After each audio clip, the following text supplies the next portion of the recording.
La politique n'est pas, est pas la traduction d'un récit historique écrit d'avance, elle est un moment de décision entre différentes possibilités présentes dans une situation donnée. Alain Krivine, qui était notre aîné, avait 26 ans et j'en avais 22. On était vraiment jeunes, avec et l'audace que donne l'inexpérience. Je crois que des gens plus mûrs auraient réfléchi à deux fois aux conditions, au rapport de force, au contexte, avant de se mettre à dresser des barricades rue Gay-Lussac, ce qui peut paraître un peu loufoque. Et pourtant, cette part d'inconscience permet aussi de créer l'événement. Donc, quelque chose qu'on n'attend pas et qui se passe. Hein. Il y a un beau texte de Péguy sur le 14 juillet 89. Hein, personne n'a été appelé à prendre la Bastille et pourtant ils l'ont prise. Il y a quelque chose qui se passe. Une grève générale de près d'un mois et de 8 à 10 millions de grévistes, bon, c'était la plus grosse grève générale de l'histoire du pays. Le fait d'avoir gardé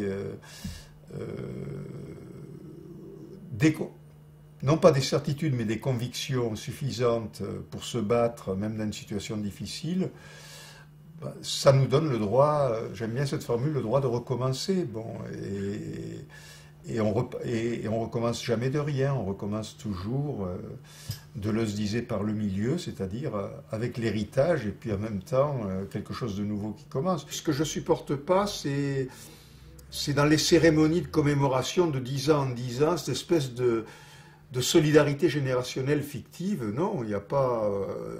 C'est pas parce qu'on s'est trouvé à avoir 20 ans ou entre 20 et 30 ans en 68 qu'on est lié par un destin quelconque. On a fait des choix politiques différents et souvent opposés. Voilà. Bon, ce que j'appelle, je ne veux pas être pris par la glu générationnelle. Ça ne crée pas des solidarités particulières. Pourquoi tant de fureur 40 ans après il faut tuer un spectre de peur qu'il ne revienne. Mais c'est plutôt le signe d'une crainte, en réalité, de quelque chose qui justement n'est pas mort. Il n'y aurait pas besoin de le tuer une deuxième fois.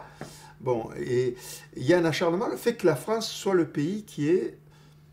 C'est pas un mérite particulier, c'est un fait d'histoire, mais qui a le plus résisté encore, finalement, aux contre-réformes libérales, si on compare avec la moyenne européenne ou les pays voisins, et qui fait que Sarkozy, effectivement, a pour but et pour tâche, ou pour mandat de ceux qui l'ont élu, de rattraper ce retard-là en mettant la bouchée double sur les réformes libérales qui n'ont pas pu passer ou qui sont passées que partiellement. Bon, et pour ça, il faut tuer 68 une deuxième fois. Bon, voilà. Et c'est pas gagné.